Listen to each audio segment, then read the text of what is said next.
Yes. So thank you. Welcome to our class. This is our first class in summer vacation. I'm Dr. Arindam Ghosh and I'm an assistant professor in Krishna Chandra College. And today we will begin our summer vacation class with Ovid's Metamorphoses. আমরা ওভিডের metamorphosis দিয়ে আমাদের class শুরু করব, which is itself a very complex text, and by complex I mean it's a the entire story is based on Greek and Roman, Greco-Roman mythology. ফলে সেই ন্যারেটিভের যে structure সেটা অত্যন্ত complex.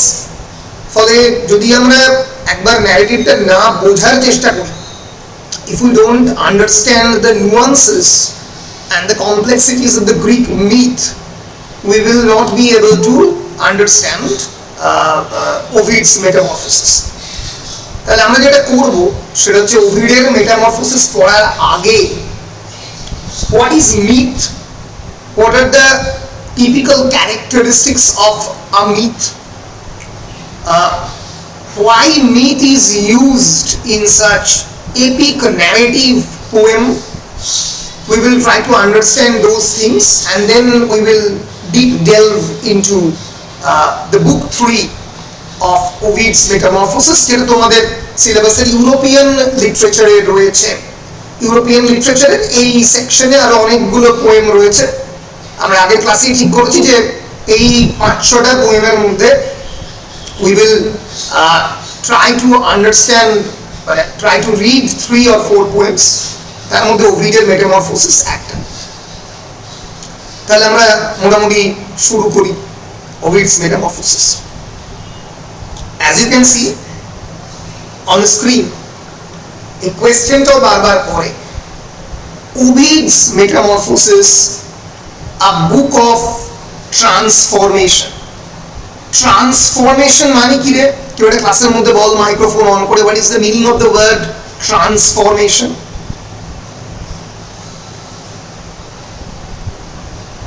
What is transformation, ladies and gentlemen? রূপান্তরিত হওয়া বাংলায়। Transformation মানে হচ্ছে change of, absolutely brilliant, change of form into another gender. নারী পুরুষ হয়ে যাচ্ছে, পুরুষ নারী হয়ে যাচ্ছে, অথবা into a different species. A human being is being transformed into an animal. যেরকম ভাবে এনশিয়েন্ট ওয়ার্ল্ডে through the power of the gods and goddesses, কারোর অভিশাপে বা কারোর কার্সে কোনো একজন মানুষ একটা বানর হয়ে গেল বা একটা মনস্টারে ট্রান্সফর্ম হলো, সেরকম the entire story of the Ovid's Metamorphoses প্রশ্ন করে Ovid's Metamorphoses book 3 as a tale of transformation or the theme of transformation of Ovid's Metamorphoses. পাওয়ার পয়েন্টে এই ছবিটা দেওয়ার একটা নার্সিসাসের ছবি, গ্রিক মাইথোলজি, খুব ফ্যাসিনেটিং টেল। এটা দেওয়ার কারণই হচ্ছে one of the chief stories of this particular book 3 is actually the tale of Narcissus. তাহলে এই গল্পটা হচ্ছে বেসিক্যালি রূপান্তরের গল্প। কিন্তু রূপান্তরটা হচ্ছে কেন? Why this transformation is happening? Because of a curse. A curse into the house of Cadmus. এই গল্প যাকে দিয়ে শুরু, যে রাজাকে দিয়ে, তিনি হচ্ছেন Cadmus. In this house of Cadmus, a series of curses is creating or is occurring transformations. This is a tale of transformation. This is a tale of mutability. Mutability মানে কি? Mutable মানে, anyone in the class? What is the meaning of the word mutability?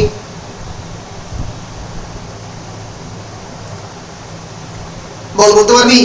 Mutable মানে that which is subject to change, যেটা permanent নয়, যেটা চেঞ্জের মধ্যে থাকে, তাকেই বলে মিউটেবিলিটি। আমরা দেখে নেব মিউটেবিলিটি, ভায়োলেন্স, কারণ এই টেক্সটের মধ্যে প্রচুর মার্ডার, ডেথ রয়েছে। সো মিউটেবিলিটি মানে liability or tendency to change, specially the physical property, যেটা which appears to follow a conservation of law. Conservation of law মানে indestructibility of the matters. আমরা জানি ফিজিক্সের থিওরি অনুযায়ী এই পৃথিবীতে কোনো বস্তুর ভর এবং ভার অপরিবর্তিত থাকে, কোনো বস্তুর সম্পূর্ণ ধ্বংস হয় না, কোনো না কোনো ফর্মে বেঁচে যায়। আজকে আমার দেহে সমস্ত রক্ত, মাইটোকন্ড্রিয়া, সেল রয়েছে, সেগুলো কোনো না কোনোভাবে সার্ভাইভ করবে আমি মারা যাওয়ার পরেও, পুড়িয়ে দেওয়ার পরেও মাটির সঙ্গে মিশে গিয়ে সার্ভাইভ করবে। এটাই হচ্ছে মিউটেবিলিটি। একটা ফর্ম থেকে আর একটা ফর্মে চেঞ্জ হয়, এবং সেইটাই এই টেক্সটের মধ্যে আমরা দেখব। It's a tale of transformation, mutability, love, violence, artistry and power. এটা কেমন করে ঘটছে এই গোটা টেক্সট জুড়ে সেটা আমরা দেখার চেষ্টা করব। তার আগে কিছু basic important information, so let us have a look into this informations. আমরা এটা দেখে নিই এই ইনফরমেশন গুলো। এক সেকেন্ড না, ছোট করে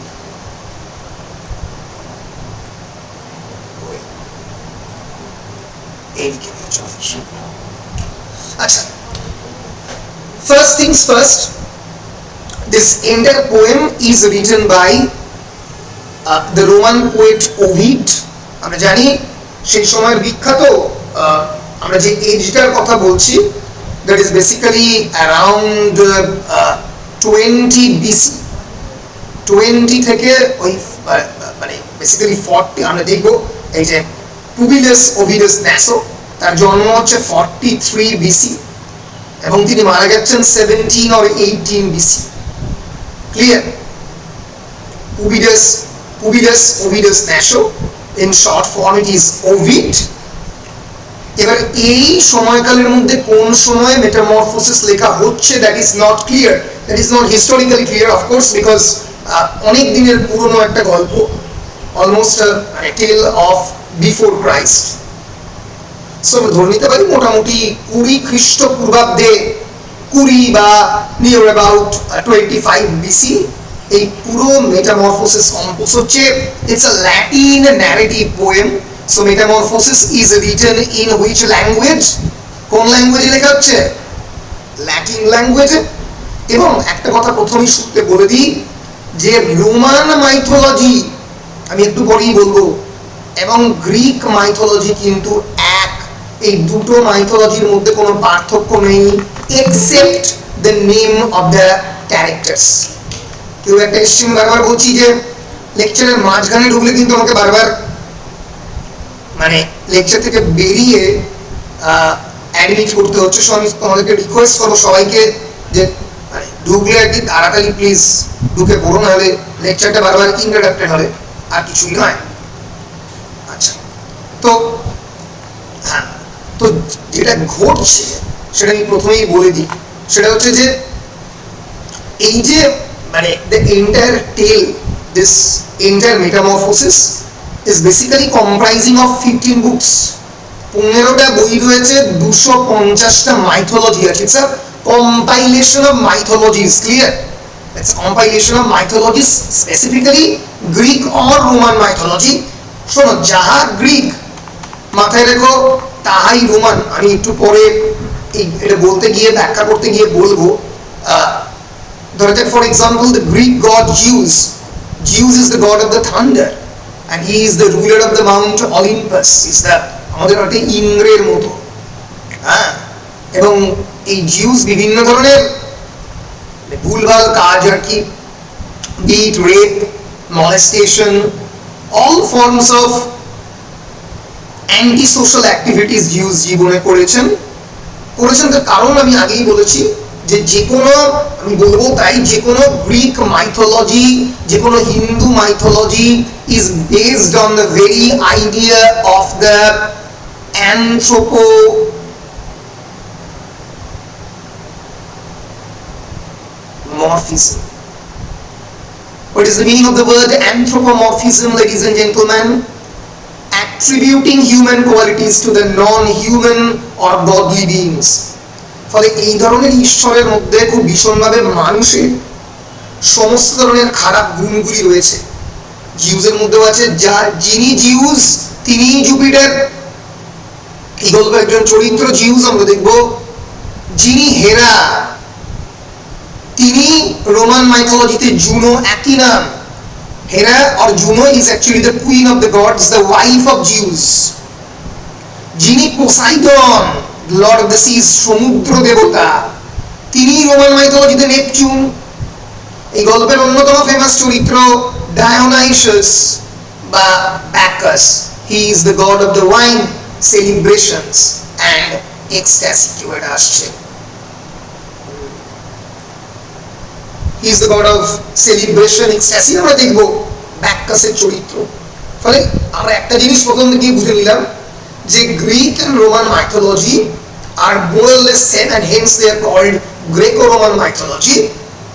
খালি গডের নামটা গ্রিক থেকে রোমানে যাওয়ার সময় বদলে যাচ্ছে।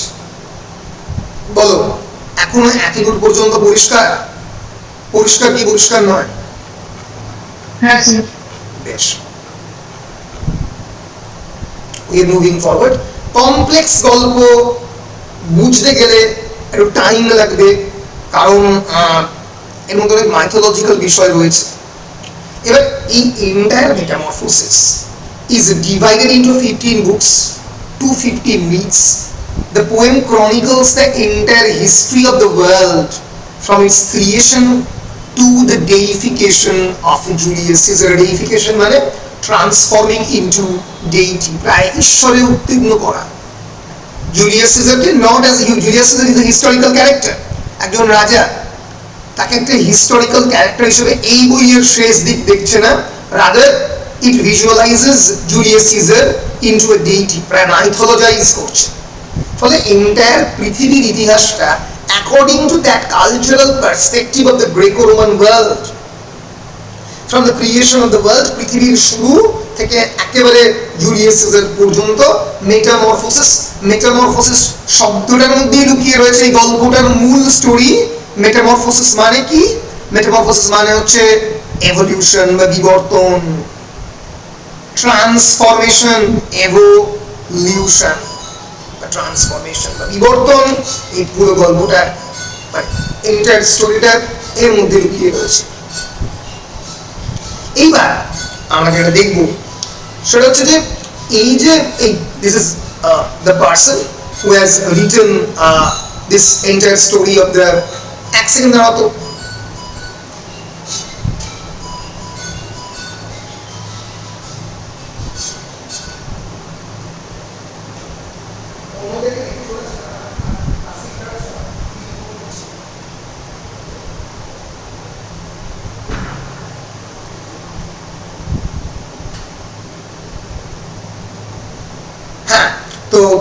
coming back to our topic.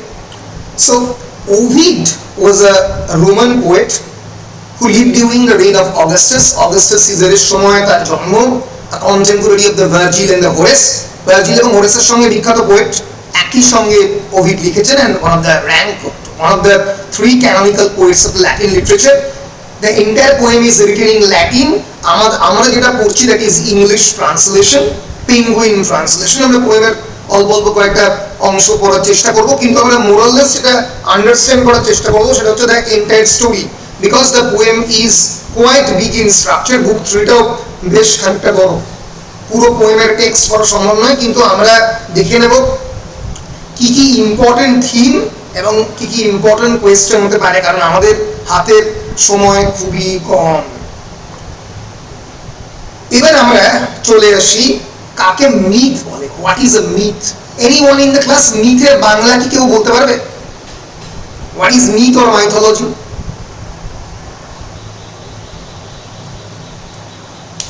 বলো, কেউ মাইক অন করে বলো, অসুবিধা নেই।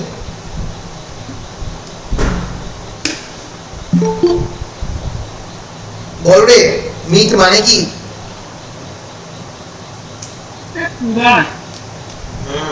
পুরোনো দিনের কথা যেগুলো থাকে আমাদের ধর্মগ্রন্থ পুরাণ পুরাণ, হ্যাঁ একদমই। মিথের এক্সাক্ট বাংলা হচ্ছে এই পৌরাণিক কাহিনী বা পুরাণী। এই নিয়ে কোনো সন্দেহের জায়গা নেই। And any others? স্যার পুরাতত্ত্ব। পুরাতত্ত্ব, হ্যাঁ পুরাতত্ত্বটা ঠিক এক্সাক্ট হবে না, কারণ পুরাতত্ত্ব একটা specific historical study of the আর্কিওলজির মধ্যে পড়ে যাচ্ছে। So myth is basically a genre of the folklore. Folklore মানে যেটা আমাদের মুখে মুখে প্রচলিত, স্মৃতি মানে শ্রুতি, মানে এক ধরনের শ্রুতির মতো এক ধরনের লোকগাথা বলা যেতে পারে, লোকের মুখে মুখে প্রচলিত, consisting of primarily narratives that play a fundamental role in a society. এবং mythology is culture specific. Culture specific মানে একটা নির্দিষ্ট সিভিলাইজেশন, একটা নির্দিষ্ট সভ্যতার কিছু নির্দিষ্ট মাইথোলজি থাকে। And hence I want to show you here that a Greek mythology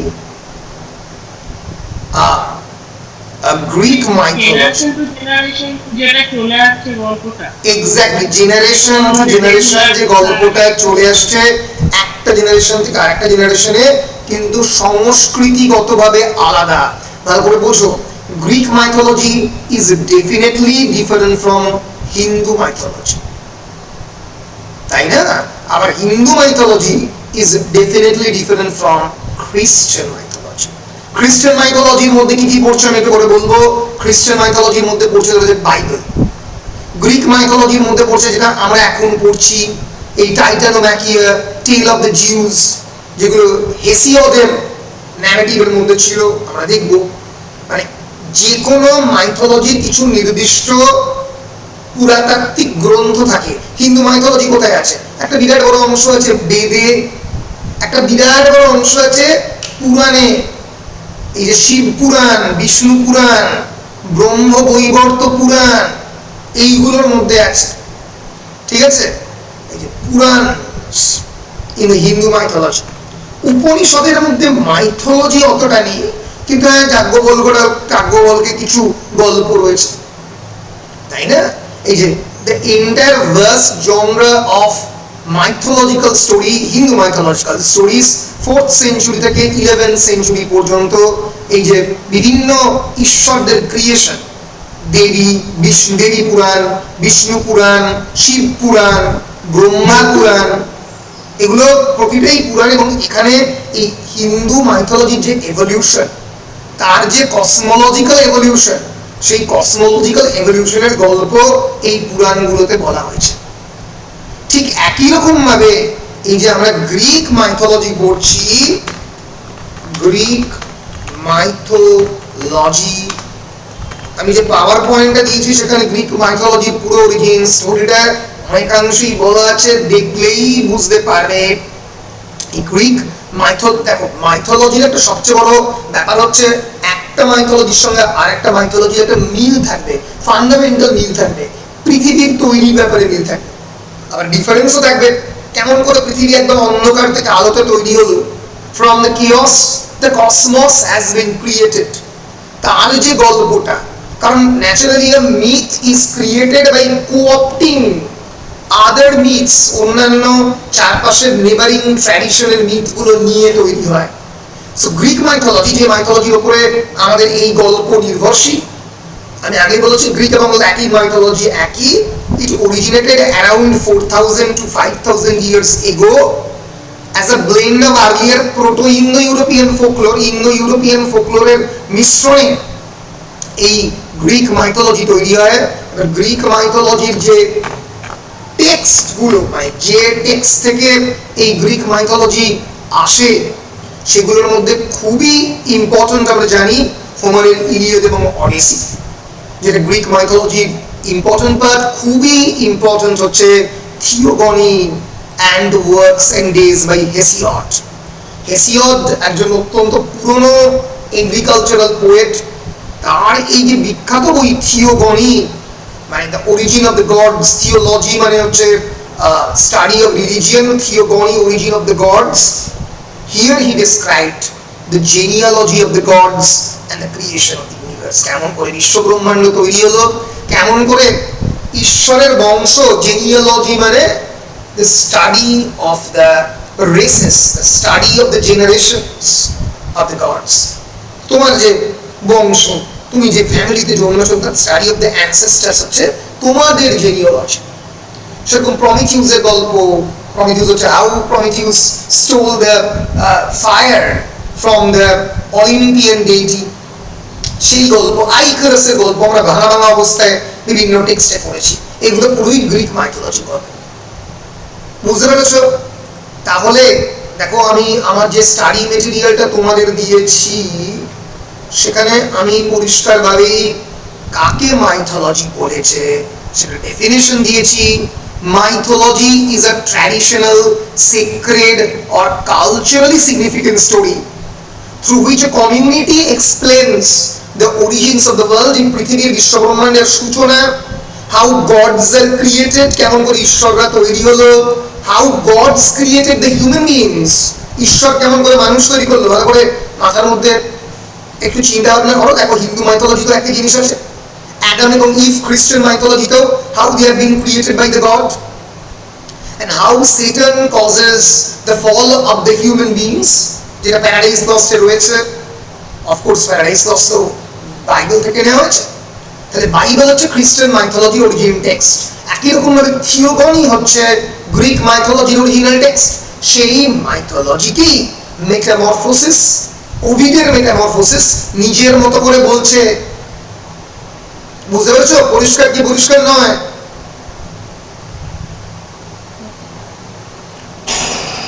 কেমন করে how the natural forces created, how the social customs created, how the moral values, আমাদের মূল্যবোধ কেমন করে তৈরি হলো, rituals, our religious rituals কেমন করে তৈরি হলো, our collective fears, আমাদের যে ভয়ের পরে তো আমরা দেবতাদের পুজো করতে আরম্ভ করলাম, এইগুলো পুরো তৈরি হলো। For example, Greek myth of the Prometheus, which explains the origin of the fire, how fire is being stolen by Prometheus। সেই গল্পটা প্রমিথিউসের মধ্যে দিয়ে বললো। একই রকম ভাবে এই যে অমৃতের আবিষ্কার, how elixir has been created and how the gods become immortal and the monster doesn't become immortal, তার গল্প আমরা ইন্ডিয়ান মাইথোলজিতে সমুদ্র মন্থনে দেখতে পাই। একই রকম ভাবে the story of the Adam and Eve explains the human disobedience, their shame, their exile, and the story of the human mortality। মানুষের অমর ছিল, সেখান থেকে কেমন করে অমর নয়, মানুষ কেমন করে একটা মরণশীল প্রাণীতে পরিণত হলো, গড ভ্যানিশ করলো অ্যাডাম এবং ইভকে, সেই গল্পটাও একটা মাইথোলজি পার্ট। এইভাবে মিথ তৈরি হয়। অনেক ধরনের মিথ রয়েছে। একটা হচ্ছে ক্রিয়েশন মিথ বা কসমোগনিক মিথ। এই যে গল্পটা আমরা পড়বো সেটা খানিকটা কসমোগনিক মিথ এবং অ্যাভেঞ্জিং গডস এর গল্প, কেমন করে ঈশ্বররা মানুষের উপরে প্রতিশোধ নিচ্ছে, তার গল্প মেটামরফোসিস বুক 3। সো ক্রিয়েশন মিথস, গ্রিক বিভিন্ন ক্রিয়েশন মিথ, যেখানে কেওস প্রথমে আসছে। কেওস ইজ অ্যাকচুয়ালি গাইয়া, গাইয়া থেকে টার্টারাস, ইরস, এরিবাস বা ডার্কনেস এরা তৈরি হচ্ছে। তাহলে ক্রিয়েশন মিথ এক ধরনের মিথ। থিওগনিক মিথ, থিওগনিক মিথ মানে কি? দে narrate the birth, genealogy, succession and conflict of the gods। এই গল্পের মধ্যে রয়েছে যে কেমন করে একটা জেনারেশন থেকে আর একটা জেনারেশনের মধ্যে জেনিয়ালজি চলছে, ঈশ্বরদের মধ্যে মারামারি চলছে, তাদের মধ্যে এক ধরনের জেলাসি বা হিংসা চলছে। আমি আগেই বলেছি all the Greek gods are anthropomorphic in nature। যে কোনো মাথায় রেখো যে religion basically are of two types. One is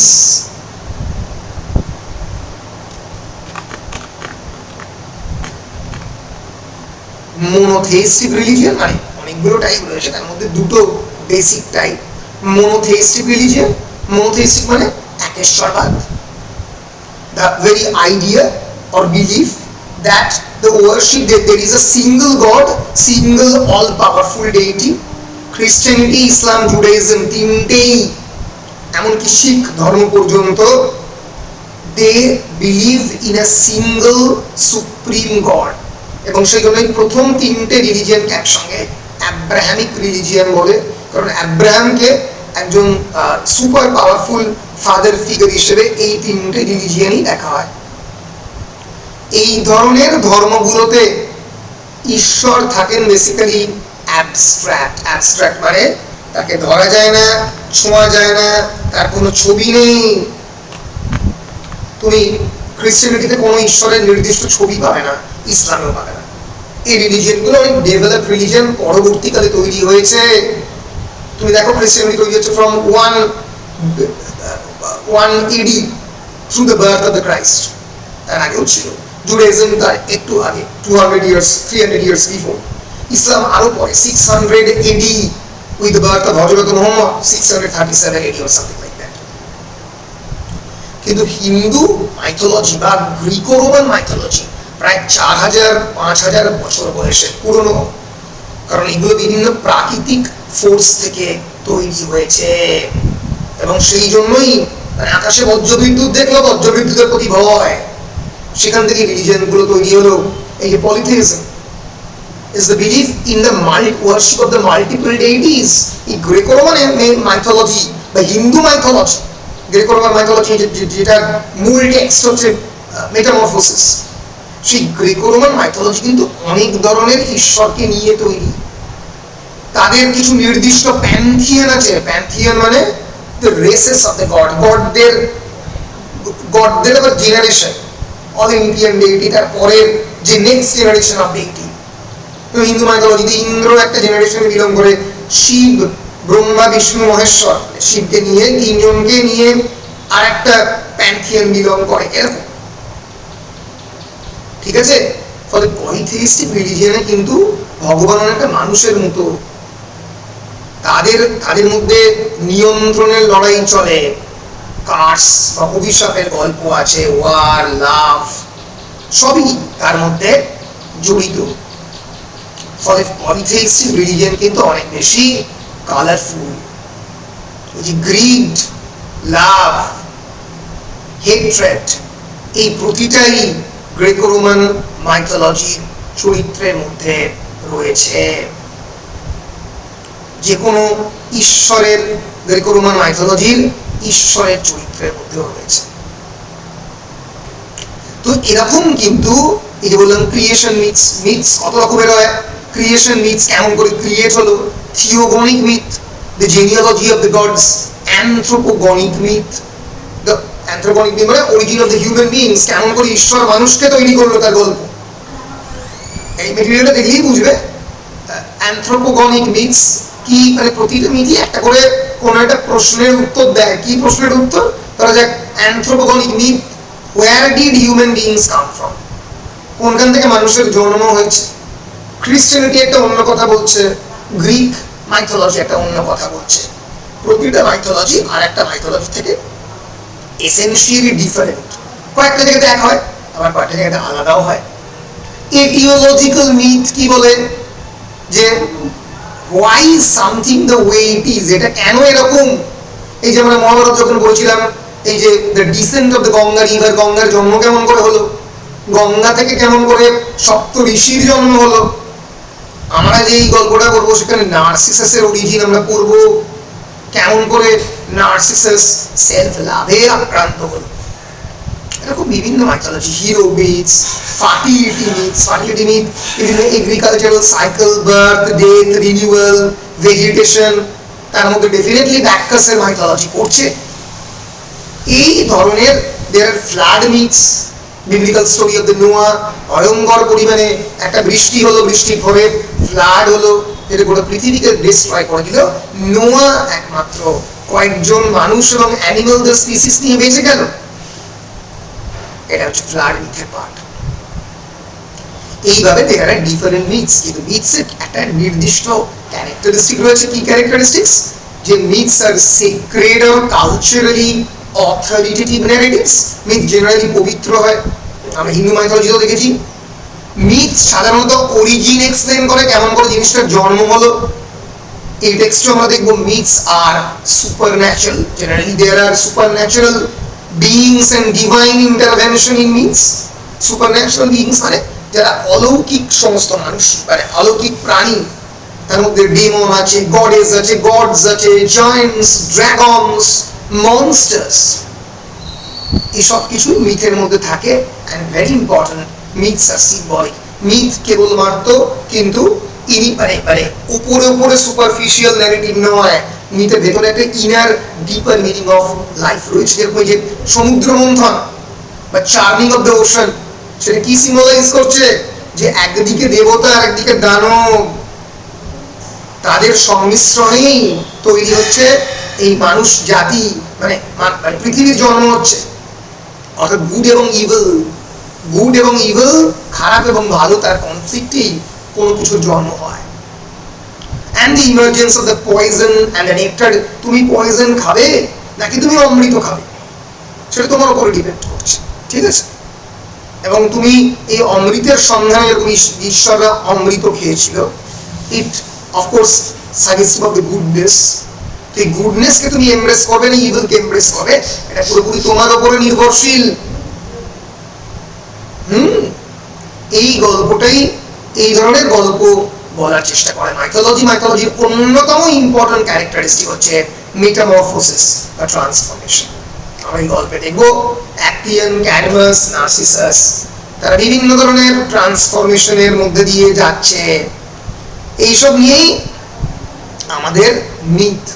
এই যে আমি এখানে অনেকগুলো এক্সাম্পল দিয়ে দিয়েছিল যে গ্রিক মাইথোলজিতে প্রমিথিউস স্টিলস দ্য ফায়ার। এই যে ফায়ারকে তৈরি করে, ফায়ারকে চুরি করে নিয়ে চলে এলো। ফায়ার মানে আগুন। আগুন is actually the origin story of the civilization. আগুন ছাড়া তো মানুষ খাদ্য পুড়িয়ে খেতে পারতো না, আগুন ছাড়া তো মানুষ উষ্ণতায় বাঁচতে পারতো না। এই যে মাইথোলজি অফ দ্য পার্সিফোন এন্ড ডেমিটার, তোমরা দেখে নিও। এই সিজন এবং ফার্টিলিটির জন্ম, সমুদ্র মন্থন, কসমিক ব্যালেন্স, নেক্টার, পয়জনের গল্প, গঙ্গার জন্ম, নার্সিসাস আমরা পড়বো একটু করে, সেলফ লাভের জন্ম। এইভাবে বিভিন্ন mythology, Hindu, biblical, Norse, Egyptian, তার কোনো না কোনো, মানে it is the most powerful and oldest form of human story telling. মানুষের জীবনের সব থেকে আদিম যে গল্প বলার যে রূপ, সেটা হচ্ছে মাইথোলজি। মানুষের human fear, desire, mortality, suffering, heroism, death, সেই গল্পগুলো মাইথোলজির মধ্যে দিয়ে বলা হয়।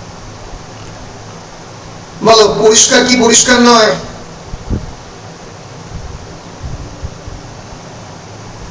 বল রে।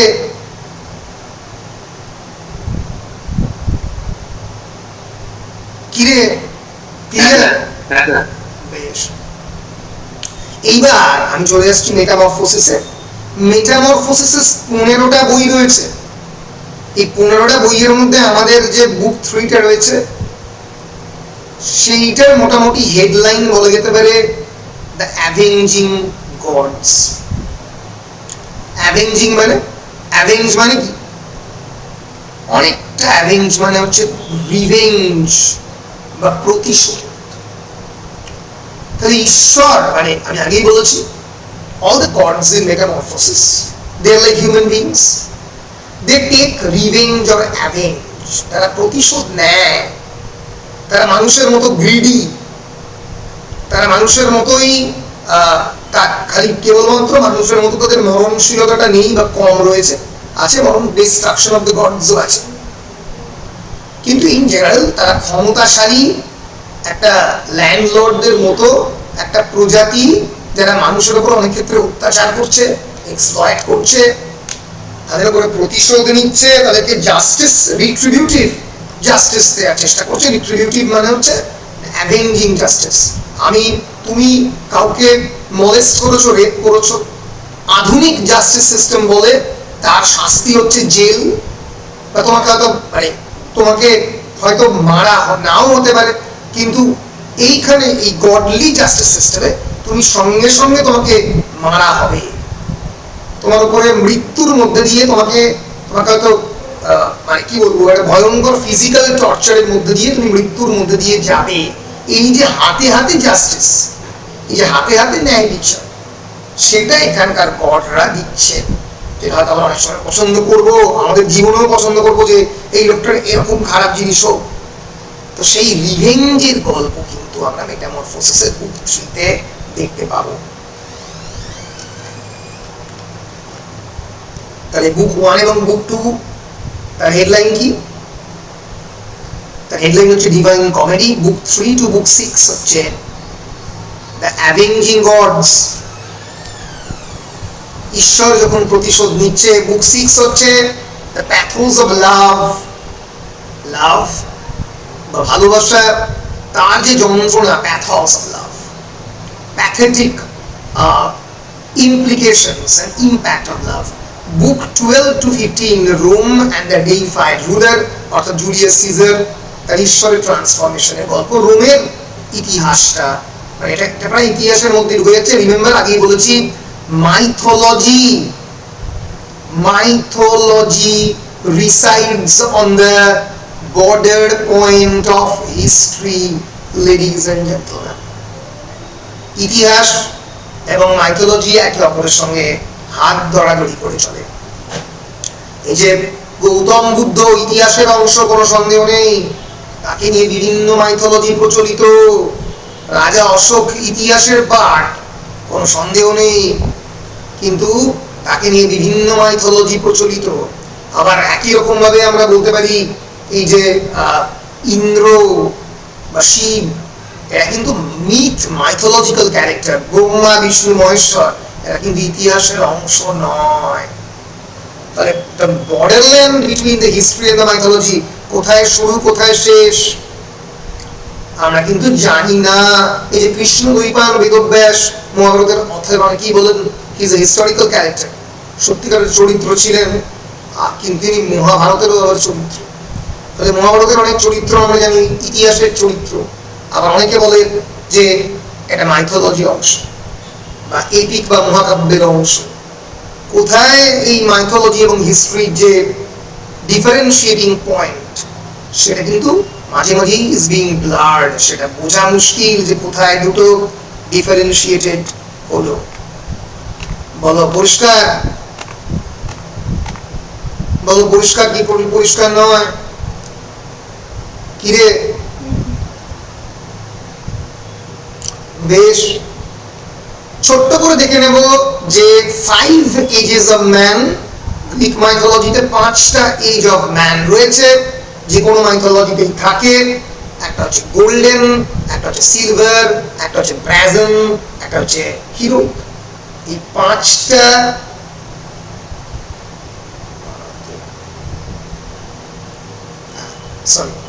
এই 5টা অংশ রয়েছে। মনে থাকবে, golden, silver, brazen, heroic, iron. Golden age কোনটা age? where men lived among the gods with peace and harmony, মানুষের সঙ্গে ঈশ্বরের সৎ সম্পর্ক ছিল। they live in abundance, কোনো ঝামেলা ছিল না। সিলভার এজে হলো হচ্ছে জিউস, আমরা দেখবো একটু পরে, আমি গল্পটা বলছি। Zeus replaces Cronus, Cronus is the god of time, তাকে রিপ্লেস করলো। এবং men lived for 100 years under the domination of their mothers. Silver এজে এর পতন ঘটলো, মানুষের সঙ্গে ঈশ্বরের সম্পর্ক খারাপ হলো। কিন্তু সব থেকে খারাপ হলো যেটা হচ্ছে মেটামরফোসিসের বুক 3 অংশ, ব্রাজন এজ। ব্রাজন মানে হচ্ছে bronze age. war was their purpose and passion, মানুষের সঙ্গে ঈশ্বরের যুদ্ধ হলো। not only arms and tools but their very homes were forged of bronze, এবং এই একটা ব্রোঞ্জ যুগ, তো বাড়িগুলো ব্রোঞ্জ দিয়ে তৈরি হলো। ব্রোঞ্জের পৃথিবীর জন্ম হলো আস্তে আস্তে। এরপরে হচ্ছে হিরোইক ওয়ার্ল্ড, যেটা অনেক সময় এপিক, ইলিয়াড, অডিসির অংশ। মানুষের সঙ্গে মানুষেরই যুদ্ধ হচ্ছে। আর লাস্ট হচ্ছে আয়রন এজ, যেখানে আয়রনের ইনভেনশন হচ্ছে। এই during this age humans live an existence of toil and misery, children dishonor their parents, বাবা মাকে পাত্তা দিচ্ছে না শিশুরা। ব্রাদারে ব্রাদারে যুদ্ধ হচ্ছে, ভাইয়ে ভাইয়ে, বাবাতে ভাইয়ে যুদ্ধ হচ্ছে। এটা হচ্ছে আয়রন এজ, অর্থাৎ মানুষের ক্রমবর্ধমান পতনের যে গল্প, the story of the human fall, the journey of the man to the Doomsday, মানুষের যে মৃত্যুর দিকে ধাবিত হচ্ছে, আস্তে আস্তে খারাপ হচ্ছে, তার গল্পটা হচ্ছে এই পাঁচটা age: golden, silver, brass and heroic iron. বেশ, এই এত কিছু বলে এবার আমি গ্রিক মাইথোলজিতে আসছি। ছোট্ট করে 15 মিনিটের মধ্যে গল্পটা বলার চেষ্টা করব।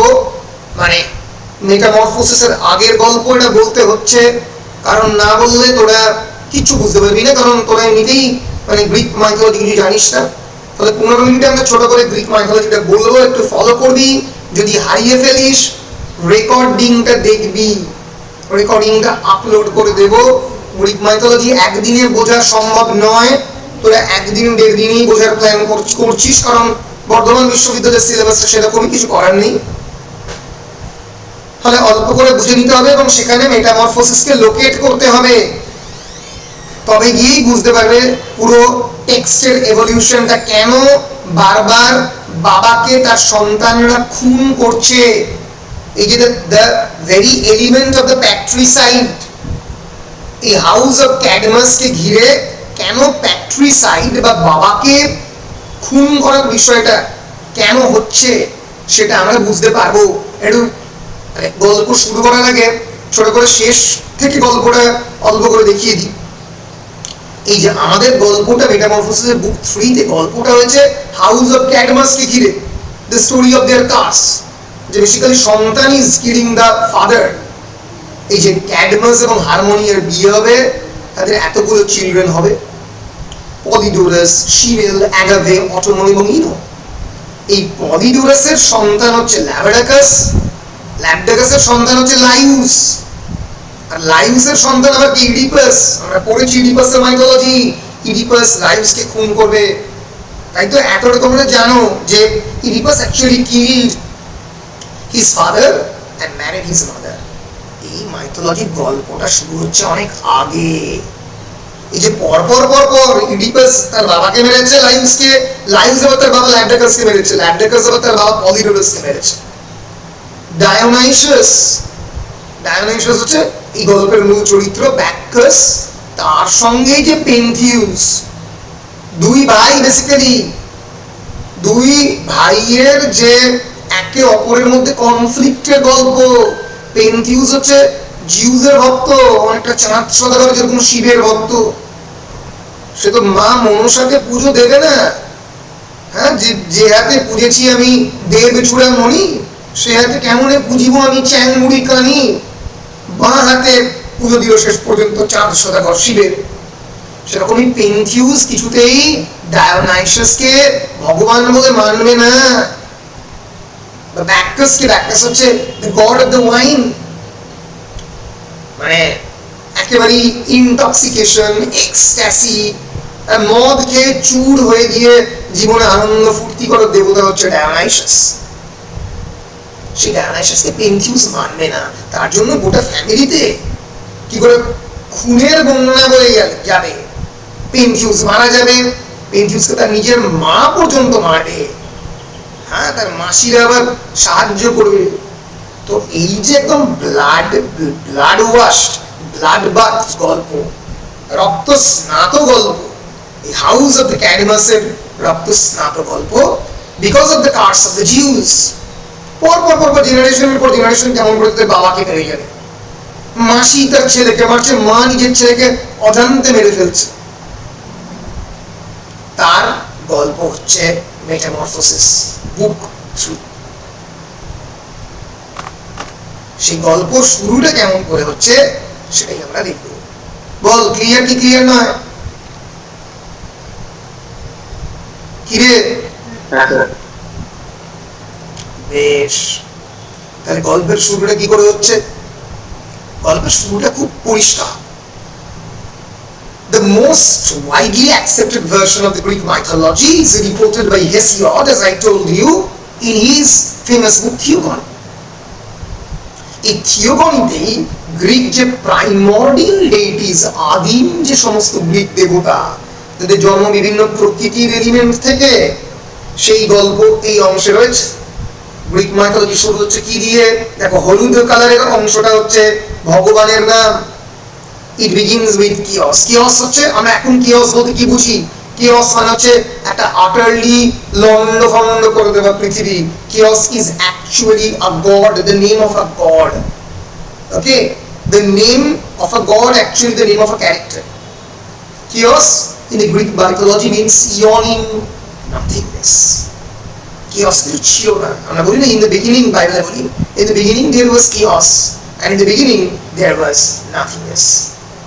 শুরুতে ব্রহ্মাণ্ড শূন্য ছিল, এমন কিছু ছিল না।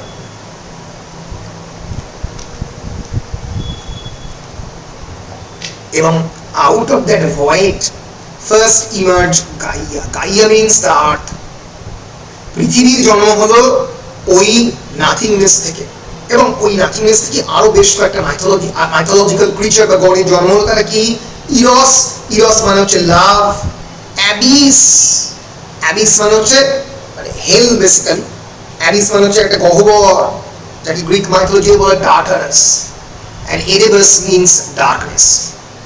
এবং মাথায় রেখো, এই গাইয়া হচ্ছে সমস্ত দেবতার জন্মদাত্রী। যেরকম ভাবে যে কোনো হিন্দু মাইথোলজিতেও অনেক ক্ষেত্রেই আমরা দেখি যে একজন মাদার গডেস থেকে অন্যান্য ঈশ্বরের জন্ম, তাই না? একটা মাদার গডেস থেকে, মা নামক জিনিস থেকে, মাটি, মৃত্তিকা, মৃত্তিকাকেই মা বলা হয়, সেই মৃত্তিকা থেকে অনেক সময় পৃথিবীতে জন্ম হয় অন্যান্য সমস্ত দেবতার। সেরকম ভাবেই গাইয়াকে, গাইয়া তো আর্থ, গাইয়া কিছুই নয়, গাইয়া হচ্ছে আর্থ। এই গাইয়া gave birth two Uranus, the sky. তাই গাইয়া থেকে জন্ম হলো কার? আকাশ। আকাশ এবং ধরিত্রী মাইথোলজি ভাবো, আকাশ এবং ধরিত্রী কোনো একটা পয়েন্টে গিয়ে একে অপরের সঙ্গে মিলে যায়, যেটাকে আমরা হরাইজন বলি। সেই দুটোকে, কারণ মানুষ তো সেভাবেই গোটা প্রকৃতিকে যেরকম ভাবে দেখছে, সেটা মাইথোলজি তৈরি করছে সেরকম ভাবে। তো আকাশ এবং ধরিত্রী, ইউরেনাস হচ্ছে দ্য স্কাই। সেই স্কাই এর জন্ম হলো গাইয়া থেকে, এবং অদ্ভুত ভাবে ছেলের সঙ্গে মায়ের সেক্সুয়াল রিলেশনশিপ হলো, এবং Uranus the sky who then fertilised her. এবং গাইয়া জন্ম দিল ইউরেনাসের। ইউরেনাস এবং গাইয়ার সন্তান হচ্ছে যারা টাইটান। তারা এখানে একটা খুব ইম্পর্টেন্ট দুটো শব্দ আমি ইন্ট্রোডিউস করবো তোমাদের। এই দুটো শব্দ খাতায় লিখে নেবে। এই দুটো শব্দ যে কোনো গ্রিক মাইথোলজির থিম বলা যেতে পারে। কোথায় রে?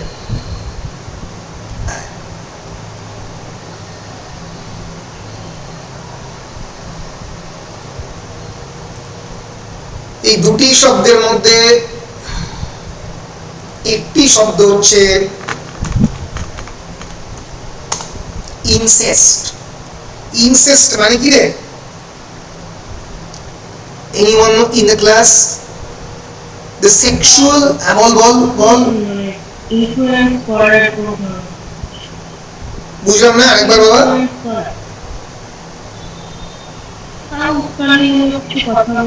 না, সেটা আলাদা। সেটা হচ্ছে তোমার, সেটাকে বলে ইনস্টিগেশন।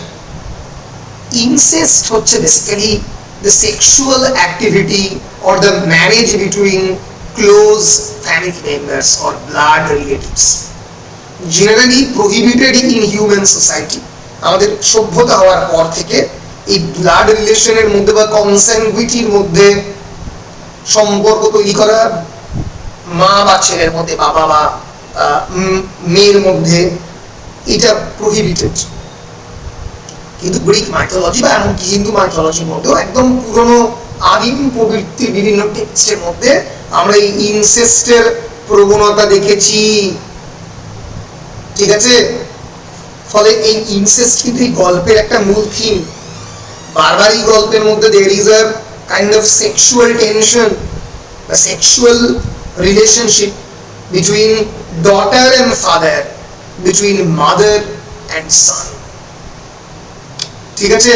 এবং আরো একটা ইম্পর্টেন্ট দুটো জিনিস, একটা হচ্ছে প্যাট্রিসাইড। প্যাট্রিসাইড মানে কিলিং অফ দ্য ফাদার। এটা আমি একটু বলছিলাম, বারবার সন্তান বাবাকে মারছে। The crime of killing your own father is patricide. মনে থাকবে PATRICID, যেটা এই বিখ্যাত ছবি লা মর্তে ডি লা ইউসপার ইডিপা, জোসেফ ব্লং আঁকা, যেখানে Laius, how Laius is being killed by Oedipus, unknowingly Oedipus লাইউসকে খুন করছে কিভাবে। তাহলে এই যে পেটার্নাল হোমিসাইড, হোমিসাইড মানে মার্ডার, কলকাতা পুলিশের হোমিসাইডাল স্কোয়াড রয়েছে, তাই না? সো এই যে কিলিং অফ দ্য ফাদার বা প্যাট্রিসাইড এই গল্পের অন্যতম ইম্পর্টেন্ট থিম, এবং আরো একটা থিম রয়েছে, সেটা হচ্ছে ফ্যাট্রিসাইড, ভাই ভাইকে মারছে। ফ্যাট্রিসাইড, the killing of one's brother or sister is called fratricide। এই টেক্সটের মধ্যে আমরা পাবো এই ব্যাকাসি পেনথিউসকে মারছে, পেনথিউসও ব্যাকাসকে অ্যারেস্ট করার চেষ্টা করছে, মারার চেষ্টা করছে। এর গ্রিক মাইথোলজির অত্যন্ত common theme, incest, patricide, fratricide. Clear কি ক্লিয়ার নয়? এইটা বুঝলে, এটাকে নর্মালাইজড ওয়েতে চিন্তা ভাবনা করলে তবেই তুমি বুঝতে পারবে এই গ্রিক মাইথোলজিতে কিভাবে অপারেট করছে। নাহলে বুঝতে পারবে না কি করে ভাই ভাইকে মারছে, সন্তান বাবাকে মেরে দিচ্ছে। এইটা হচ্ছে কারণ প্রথম থেকেই গ্রিক মাইথোলজিতে এই ইউরেনাসের সঙ্গে গাইয়ার সম্পর্ক, এবং সেখান থেকে টাইটানদের জন্ম হচ্ছে। টাইটান হচ্ছে গ্রিক মাইথোলজির একদম প্রথম দিককার যারা গড। কোইয়াস, ক্রিয়াস, ক্রোনাস, হাইপেরিয়ন নাম শুনেছো, যাকে নিয়ে কিডস কবিতা লিখেছেন, ইয়াপেটিয়াস এবং ওশিয়ানাস। ওশিয়ানাস হচ্ছে সমুদ্রের দেবতা। এই ছজন মেল, নামগুলো অতটা মনে রাখতে হবে না, এই গল্পের জন্য অতটা ইম্পর্টেন্ট নয়, অল্প করে জেনে রেখে নাও ভবিষ্যতের জন্য। আর নেমোসাইন, ফোইবি, রেয়া, থেয়া, থেমিস এবং টেথিস, এরা হচ্ছে ছজন ফিমেল। টেথিস নামে নদীও রয়েছে। এইখান থেকে প্রথম জন্ম হচ্ছে এই টাইটানদের। এইবার দেখো ওয়ান আইড মনস্টার। এবার প্রথম যে জন্ম হচ্ছে তার নাম হচ্ছে ক্রোনাস। এই ইউরেনাস এবং তার সঙ্গে সঙ্গে গাইয়ার প্রথম সন্তানের নাম হচ্ছে কে? ক্রোনাস। ক্রোনাস থেকে এসছে ক্রোনোলজি কথাটা। ক্রোনাস হচ্ছে সময়ের দেবতা। ক্রোনোলজি, ক্রোনোলজি, ক্রোনাস থেকে। পৃথিবীতে জন্ম হলো কে? সময়। Cronus was born. Gaia and Uranus decreed no more Titans were to be born. তারা কি করলো? আর টাইটানের জন্ম দেবে না। ক্রোনাসের জন্মের পরে, এবং এই টাইটানের জন্মের পরে আবার তারা জন্ম দেয় এই ওয়ান আইড মনস্টার বা সাইক্লপদের। এবং হেডের হচ্ছে 100 হ্যান্ডেড ওয়ান, 100টা হাত রয়েছে, এদের জন্ম দেয়। এর ফলে কি হয়? এদের সবাইকে আবার টার্টারাস বা হেলের মধ্যে বন্দি করে রাখেন ইউরেনাস। এই ক্রোনাস হচ্ছে youngest and the most terrible of the Gaia's children. সে এই গ্রিক মাইথোলজি হচ্ছে ক্ষমতা দখলের গল্প। He wanted to become the ruler of the Titan, এবং সে প্রথম থেকেই তার বিয়ে বা সেক্সুয়াল পার্টনার করলো তার সিস্টার ওয়াইফ রেয়াকে। আমি আগে বলেছি কারা কারা, এই ফোইবি, রেয়া, থিয়া। তার সেই রেয়ার সঙ্গে বিয়ে হলো ক্রোনাসের, তার সিস্টারকে বিয়ে করলো, এবং ক্রোনাস তার বাবাকে বন্দি করলো বা বাবাকে হত্যা করলো। পিটার পল রুবেন্সের বিখ্যাত গল্প হচ্ছে, মানে বাবাকে হত্যা করলো না, সরি, তার পরের জেনারেশনকে ক্যাস্ট্রেট করার চেষ্টা করলো। এই যে বাবাকে তো সে বন্দি করলো, he overthrow his father and ruled during the mythological golden age, কে? ক্রোনাস। এবং until he was overthrown by his own son Zeus. বুঝতে পারছো? জিউস হচ্ছে ক্রোনাস, যাকে আমরা গ্রিক মাইথোলজিতে সমস্ত দেবতাদের অধীশ্বর বলে ভাবি। সেই জিউসের জন্ম হচ্ছে এই ক্রোনাস এবং রেয়া থেকে। এই ক্রোনাস আবার তার বাবাকে ইউরেনাসকে বন্দি করেছিল, আবার জিউস তার বাবা ক্রোনাসকে বন্দি করবে। ঠিক আছে? until he was overthrown by his own son Zeus and imprisoned in Tartarus। এই ক্রোনাসকে অনেক সময় এক হাতে কাস্তে নিয়ে রিপ্রেজেন্ট করা হয়, সিকল। তার কারণটা কি? কারণ সময় তো কাস্তের মতোই সবকিছুকে কেটে দেয়। সময়ের এই যে মানে দ্য মার্চ অফ টাইম, সময়ের চলমানতা বা বহমানতাকে পৃথিবীতে কেউ কি আটকাতে পারে? পারে না রে পাগলা, পারে না। এবং সেই জন্যই এই বিখ্যাত ছবি পিটার পল রুবেন্সের Cronus devouring one of his children, তার সন্তানকে ক্রোনাস খেয়ে খেয়ে নিত, কিন্তু পারল না। যখন জিউসের জন্ম হলো, হ্যাঁ, কি করে আমরা দেখবো? Cronus was usually depicted with a harp or scythe or a sickle, which was the instrument he used to castrate and depose Uranus. যেটা দিয়ে সে ইউরেনাসকে ক্যাস্ট্রেট করেছিল, তার যৌনাঙ্গ কেটে নিয়েছিল, যাতে ফার্দার সন্তান জন্ম দিতে না পারে এবং সেই রাজা হয়। আবার ক্রোনাসকে আলটিমেটলি ক্রোনাসের অপর নাম রোমান ডেইটিতে স্যাটার বা শনি দেবতা আমরা যাকে বলি। তো এই ক্রোনাসকে আবার তার মৃত্যুর কারণ হয় আর একজন দেবতা, তিনি হচ্ছেন জিউস। এই জিউস আলটিমেটলি জিউসের সঙ্গে ক্রোনাসের লড়াই হয়। আমি ছোট করে বলছি, ক্রোনাসকে প্রথম থেকে জিউসকে ভয় পেত। He feared that his offspring would do the same, কারণ সেও তার বাবার সঙ্গে একই জিনিস করেছে। এবং আলটিমেটলি জিউসের জন্ম হয়।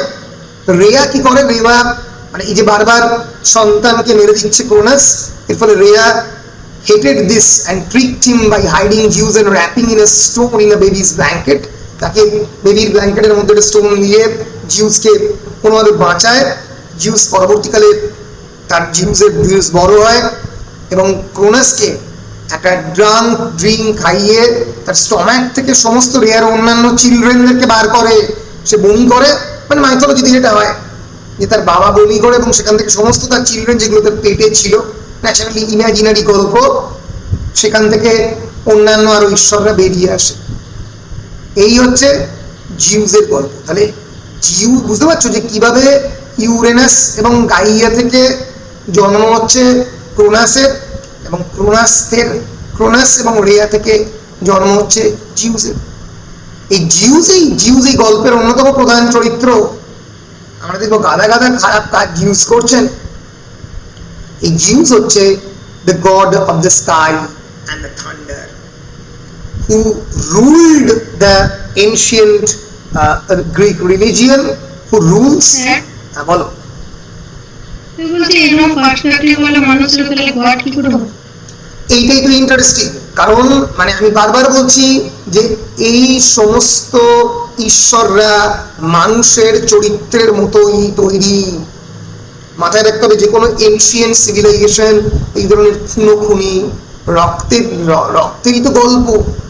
এই যে ইনফ্যাক্ট মহাভারত বা রামায়ণ তৈরি হচ্ছে গ্রিক মাইথোলজি অনেক পরে। কিসের গল্প? রক্তের গল্প, খুনের গল্প। কত মানুষ কুরুক্ষেত্র যুদ্ধে মারা গিয়েছিল, খুব সফিস্টিকেটেড ওয়েতে সেই গল্পটা বলা হচ্ছে। যে অর্জুন কি করছে? অর্জুন তো তার সমস্ত প্রপিতামহ ভীষ্ম থেকে শুরু করে সবাইকে মারছে, নিজে হাতে মারছে। তার একটা এথিক্যাল কারণ যে বিনা যুদ্ধে নাহি দেব সুচাগ্র মেদিনী বা দুর্যোধনের মতো একটা ক্যারেক্টার তৈরি করে তার একটা এথিক্যাল কারণ মহাভারতে তৈরি করা হচ্ছে। কিন্তু বেসিক্যালি কৃষ্ণ কি করছে? কৃষ্ণ তো এই ডিপ্লোম্যাটিক্যালি এতগুলো মানুষকে, কুরুক্ষেত্র যুদ্ধে হাজার হাজার লক্ষ লক্ষ মানুষ মারা যাচ্ছে, তাই না? আমি মহাভারত পড়াতে গিয়ে কুরুক্ষেত্র যুদ্ধের কথা বলেছি। তো মানে আলটিমেটলি কুরুক্ষেত্র যুদ্ধে কত লোক মারা যাচ্ছে যে তার কোনো ইয়াত্তা নেই। এই যে যদি আমরা দেখি,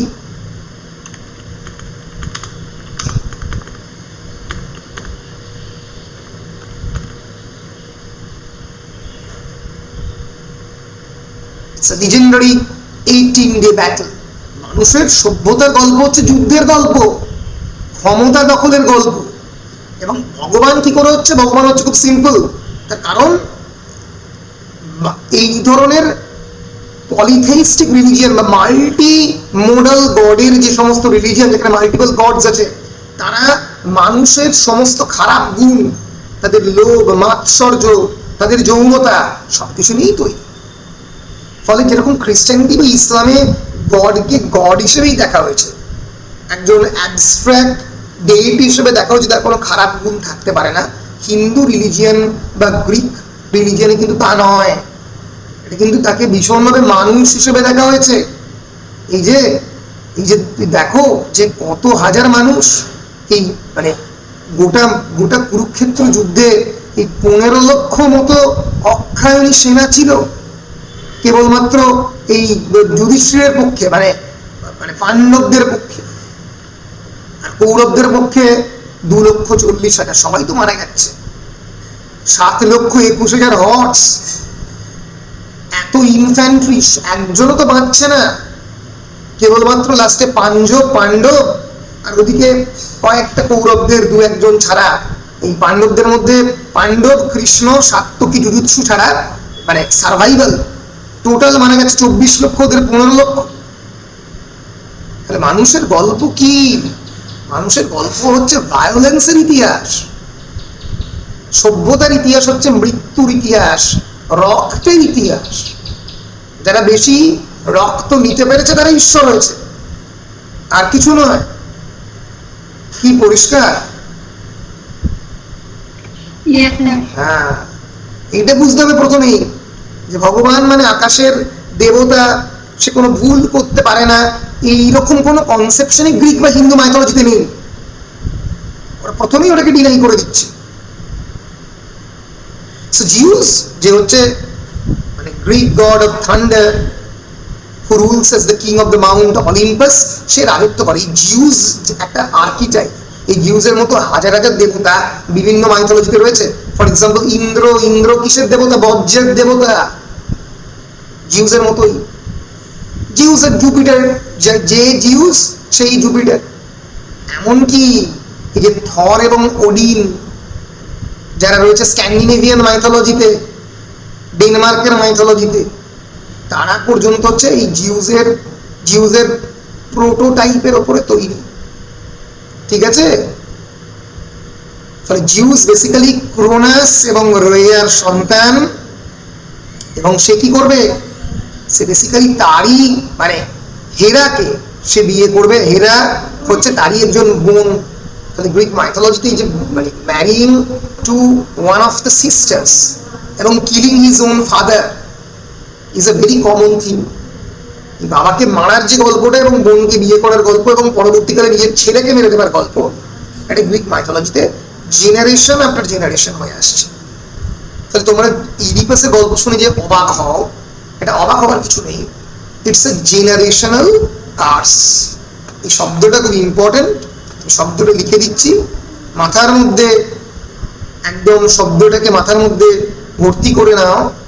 এটা কি? এটা হচ্ছে জেনারেশনাল কার্স, প্রজন্মগত একটা ত্রুটি বা এক ধরনের অভিশাপ। জেনারেশনাল,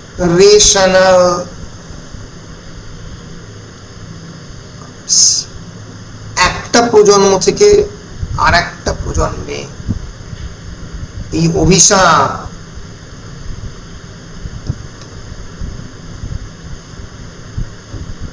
চলে আসছে।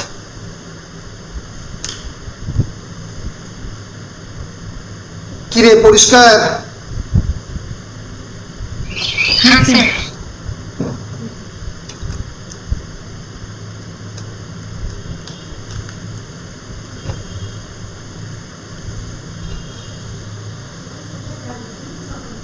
এই যে একে অপরের সঙ্গে যুদ্ধ, একটা জেনারেশন অফ গডসদের সঙ্গে আর একটা জেনারেশন অফ গডসদের যে যুদ্ধ, তাকে গ্রিক মাইথোলজির ভাষায় কি বলে? টাইটানোম্যাকি। টাইটানোম্যাকি সত্যি একটা যুদ্ধ হয়েছিল, 10-year series of battles that actually fought in the Thessaly, কুরুক্ষেত্রের মতোই, between the older generation of gods based on the Mount Othyris, তার সঙ্গে অলিম্পিয়ান জেনারেশন অফ গডস যেটা মাউন্ট অলিম্পাসে থাকে। এই যে বিখ্যাত ছবি কর্নেলিডস ভ্যান হারলেমের আঁকা the fall of the Titans, Renaissance painting, 1598 সালে আঁকা হয়। এই দুটো অলিম্পিয়ান গডস আর ওথাইরিস জেনারেশনের মধ্যে গডের মধ্যে যে লড়াই, এই 12 জন হচ্ছে অলিম্পিয়ান গড নিউ জেনারেশন। তার মধ্যে জিউস পড়ছে, হেরা পড়ছে, সমুদ্রের দেবতা পোসাইডন পড়ছে, অ্যাথেনা পড়ছে। অ্যাথেনা আবার মারবে তার বাবা জিউসকে, টেথিস, আর অন্যদিকে টাইটান, টেথিস, থেয়া, ফোইবি, রেয়া, থেমিস, তাদের মধ্যে লড়াইকে টাইটানোম্যাকি বলা হয়। ফলে গ্রিক মাইথোলজিতে এই যে লড়াই, জেনারেশনাল লড়াই ঈশ্বরদের মধ্যে চলে আসছে। আমরা একটু ছোট্ট করে দেখে নেব যে এই গ্রিক এবং রোমান দেবতাদের যে নাম এবং তাদের কাজ তোরা পাওয়ার পয়েন্টে ভালো করে দেখে নিবি। জিউস, তিনি জুপিটার, তিনি হচ্ছেন god of the sky and the thunder. যিনি হেরাই এই গল্পের চরিত্র হিসেবে পাবো আমরা হেরাকে, জিউসকে তো পাবোই। যিনি হেরা, তিনি Juno, she is the queen of the gods and goddesses, marriage and family.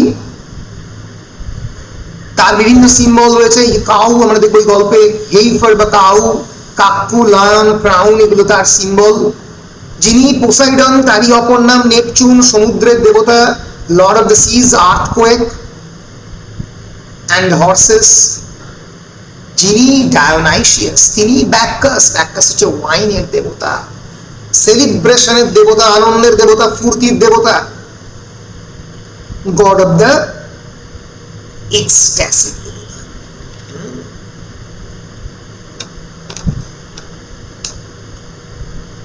যিনি অ্যাপোলো, তিনি গড অফ দ্য লাইট। এই যে অ্যাপোলো এবং ব্যাক্কাসের মধ্যে একটা চিরন্তন লড়াই, একদিকে আলোর দেবতা, নলেজের দেবতা, মিউজিকের দেবতা, আর অন্যদিকে নেশার দেবতা। এই ডায়োনাইসাস থেকে কিন্তু ট্র্যাজেডির জন্ম হচ্ছে। The entire genre of the ট্র্যাজেডির জন্ম এই ব্যাক্কাস থেকে, ব্যাক্কাসের ফেস্টিভ্যাল থেকে। ইসকাইলাস, সফোক্লিস, ইউরিপিডিস, এই যে তিনজন বিখ্যাত গ্রিক ড্রামাটিস্ট এই ফেস্টিভ্যালেই ড্রামা লিখতে আরম্ভ করেন, নাটক লিখতে আরম্ভ করেন।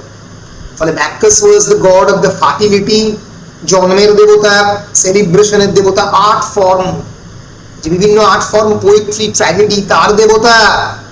মানে একদম ছেড়ে দাও, ফুর্তি করো, তার দেবতা। আর অপরদিকে শিব, মানে এটা অনেকটা শিবের মতো গাঁজা খেয়ে পড়ে থাকার দেবতা।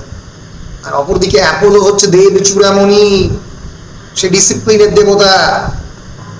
আমরা দেখবো পেন্থিউস হচ্ছে অ্যাপোলোর পূজারী, god of light, discipline, knowledge, মিউজিকের পূজারী।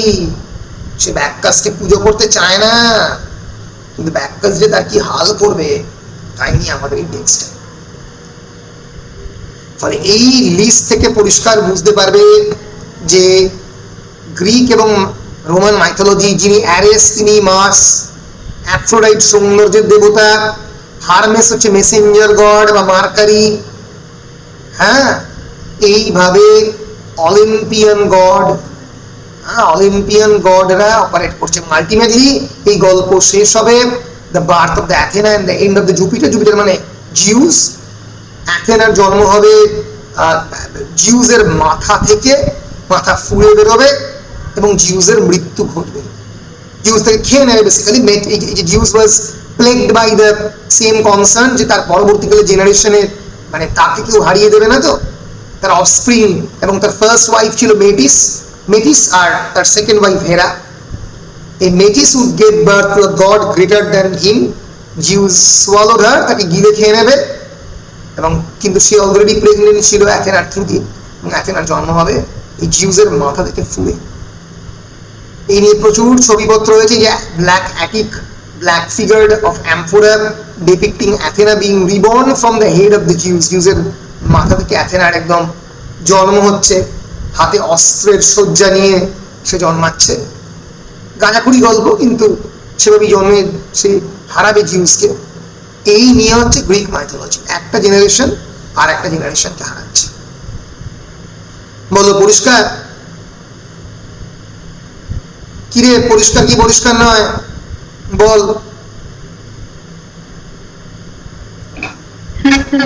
বেশ, এইবার আমি চলে আসছি এই যে ফ্যামিলি চার্টটা আমি দেখাচ্ছিল, ভালো করে দেখ। জিউ দেখে নিবি তোরা। জিউস আর ইও থেকে এফেফাস এবং মেমফিসের জন্ম। এফেফাস এবং মেমফিস থেকে সমুদ্র দেবতা পোসাইডন এবং তার স্ত্রী লিবিয়ার জন্ম। তারপরে বেলাসের জন্ম, সেখান থেকে অ্যাগেনরের জন্ম, অ্যাগেনর এবং টেলিফাসা, আর একদিকে অ্যারেস এবং অ্যাফ্রোডাইট। এই অ্যাগেনর থেকে, অ্যাগেনরের যে কটা সন্তান, এক সন্তান হচ্ছে ইউরোপা, যেখান থেকে ইউরোপ শব্দটা এসছে। আজকে আমাদের যে ইউরোপ কন্টিনেন্ট, কার নামে? ইউরোপার নামে। একজন হচ্ছে ফিনিক্স, একজন সিলিক্স এবং আরেকজন ক্যাডমাস। এই গল্প শুরু হচ্ছে হাউস অফ ক্যাডমাসের এস্টাবলিশমেন্ট দিয়ে, যে অ্যাগেনর খুঁজতে পাঠাবে ক্যাডমাসকে, ইউরোপাকে অ্যাবডাক্ট করে নিয়ে গেছে জিউস। জিউস ভাবো, জিউস ইউরোপার থেকে অন্তত তার দাদুর বয়সী, কিন্তু জিউসের তখনও মৃত্যু হয়নি। জিউস তখনও বিভিন্ন লোকজনকে রেপ মলেস্টেশন করে চলেছে, এবং ইউরোপাকেও অ্যাবডাক্ট করে নিয়ে পালিয়ে যাবে। কে পালিয়ে যাবে? পালিয়ে যাবে হচ্ছে জিউস। এবং তখন তার বাবা, ক্যাডমাসের বাবা অ্যাগেনর বলবে, যাও তুমি বোনকে খুঁজে নিয়ে এসো। ক্যাডমাস ব্যর্থ হবে, বোনকে খুঁজে পাবে না, কারণ জিউস অলরেডি তাকে রেপ করে, মেরে দিয়ে, মার্ডার করে সে একজন কাউ বা বুল বা হেইফারের ছদ্মবেশ নিয়ে সে পালিয়ে যাবে। সেখান থেকে এই গল্পের সৃষ্টি হচ্ছে। যখন সে পাবে না, তখন সে বাধ্য হবে, সে আর বাড়ি ফিরতে পারবে না। বাড়ি ফিরতে না পেরে সে আস্তে আস্তে আস্তে আস্তে মানে সে এদিক ওদিক ঘুরতে আরম্ভ করবে, এবং সে একটি শহর তৈরি করবে, যে শহরের নাম হচ্ছে থিবিস। এখন আবার কে আসছে রে? বৃষ্টি দত্ত। সেই শহরের নাম যেটা হবে থিবিস, সেইখান থেকেই এই গল্পের নাম, সেখান থেকেই এইটা জন্ম। আচ্ছা, আমি একটু অ্যাটেন্ডেন্সটা ডেকে নিই। বৃষ্টি দত্ত, দিশা আগরওয়াল, কবিতা দাস, কুলসুমা খাতুন, নার্গিস আক্তার, যদি কারোর অন্য নাম হয় একটু বলে দেবে, নীল কর্মকার, পূর্ণিমা দাস, রিয়া পাল, রূপসা সাহা, সাইদ ফিরাদ হোসেন হাসান, তানিয়া সেন, টিনা দাস, এরা প্রেজেন্ট রয়েছে। এবং আমাদের ক্লাস রেকর্ডের 1 ঘন্টা 12 মিনিটের মাথায়, আমি লিখে রাখি টাইমটা, 1 ঘন্টা 12 মিনিটের মাথায় অ্যাটেন্ডেন্সটা থাকলো ক্লাস রেকর্ডিংয়ে। এটা থেকে যাবে যে কারা কারা আজকের ক্লাস অ্যাটেন্ড করলো, আমি সেই অনুযায়ী অ্যাটেন্ডেন্সটা আপডেট করে দেবো। আমরা ক্লাসের একদম শেষে চলে এসেছি, কারণ আজকের ক্লাসে আমরা কেবলমাত্র শুরুর দিকের অংশটা পড়লাম। কালকের ক্লাসে আমরা একদম ডাইরেক্ট গল্পে ঢুকে যাবো, এবং আশা করছি আরো 2টো ক্লাসের মধ্যে আমরা মেটামরফোসিস শেষ করতে পারবো। কারণ আমাদেরকে সেভাগের মতো ঝোড়ো ব্যাটিং করতে হবে না, বা রোহিত শর্মার মতো ঝোড়ো ব্যাটিং করতে হবে, নাহলে আমরা টেক্সটের অনেকাংশই শেষ করতে পারবো না। তাহলে আমরা যেটা জানলাম সেটা কি?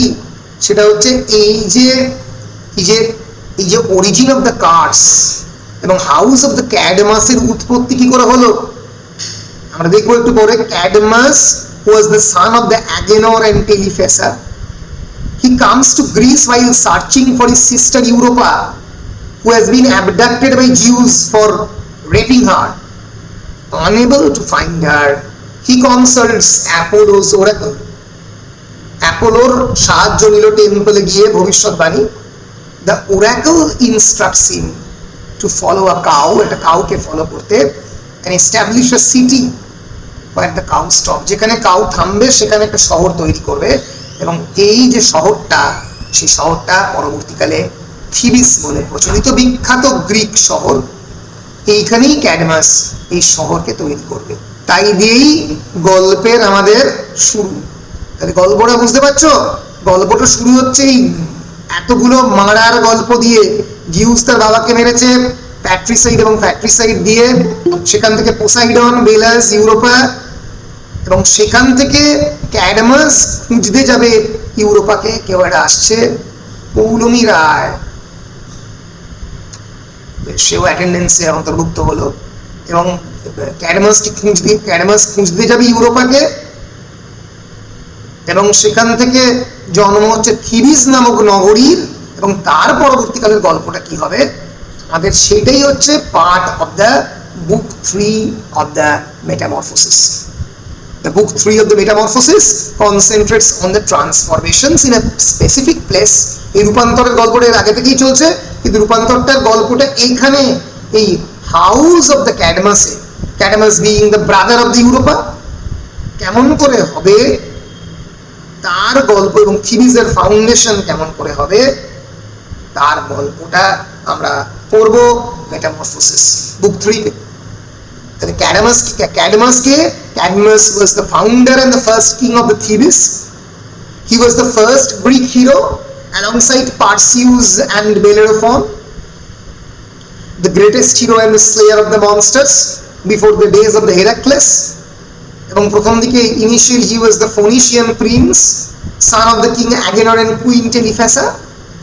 পরবর্তীকালে সেই শহরের পতন ঘটবে। আমরা জানি গ্রিক দেশটা অনেকগুলো নগর রাষ্ট্র দিয়ে তৈরি, থিবিস একটা নগর রাষ্ট্র। The Acropolis of which was originally named Cadmea, এই যে থিবিস নগরীটা যেহেতু ক্যাডমাস এর ফাউন্ডার, পরবর্তীকালে এটা ক্যাডমিয়া নামেও পরিচিত। সে কেমন করে ড্রাগনকে একটা খুন করবে এবং সেখান থেকে জন্ম হবে অনেকগুলো সৈন্যর এবং এই শহরের, সেটা আমরা পরবর্তী ক্লাসে পড়বো। সেটাই হচ্ছে আমাদের মেটামরফোসিস বুক 3।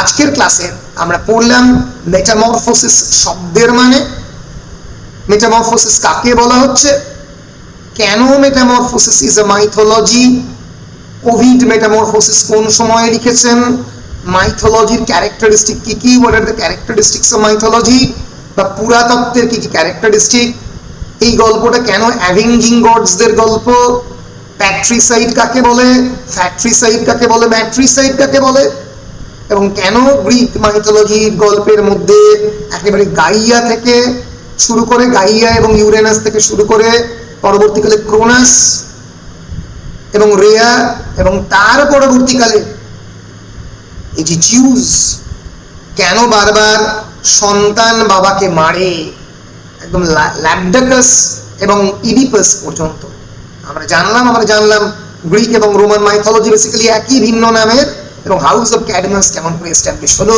আমরা জানলাম। এই ইনিশিয়াল গল্পগুলো না জানলে আমরা ধরতেই পারতাম না ক্যাডমাসের উদ্ভব হলো কি করে। এর পরের ক্লাসে আমরা এই হাউস অফ দ্য ক্যাডমাসের গল্পটা বলবো। বলো পরিষ্কার কি পরিষ্কার নয়? পরিষ্কার কি পরিষ্কার নয়?